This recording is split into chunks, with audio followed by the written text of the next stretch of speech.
Future మటుకు డెఫినెట్గా బాగుంటుందనే ఉద్దేశం మీద 2025 కంప్లీట్ చేసుకున్నాం. 2026లో కూడా 4 ప్రాజెక్టులు లాంచ్ చేయబోతున్నాం. కిస్మత్పూర్లో prosper accountant villas 121 villas already position start అయిపోయి.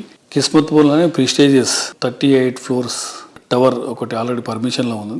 అది కూడా 2026 జనవరి ఫిబ్రవరిలో లాంచ్ చేసుకోబోతున్నాం.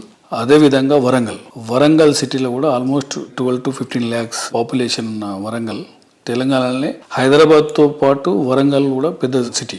అక్కడ కూడా గిరిదారి కన్స్ట్రక్షన్ మేము ఆల్రెడీ ఎంటర్ అయినాం. ఆల్మోస్ట్ 5 acres, 2 acresలో వచ్చేసి కంప్లీట్గా కమర్షియల్ ప్రాజెక్ట్ తీసుకుంటున్నాం.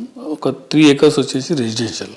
అంటే వరంగల్కే ల్యాండ్ మార్క్ కాబోతూ ఉన్నది మా ప్రాజెక్ట్. అది ఆల్రెడీ డిజైన్స్ నడుస్తుంది, పర్మిషన్లు కూడా వచ్చేసినాయి. దాంతోపాటు Manneguda 73 acres villa venture second home కింద మనం అది కూడా మేము డిజైన్ చేస్తూ ఉన్నాం. ఇట్లా ఒక 4 ప్రాజెక్ట్స్ మేము ప్లాన్ చేసుకున్నాం. డెఫినెట్గా 2026 సంవత్సరం రియల్ ఎస్టేట్ రంగం డెఫినెట్గా బాగుంటుందని నేను భావిస్తున్నా.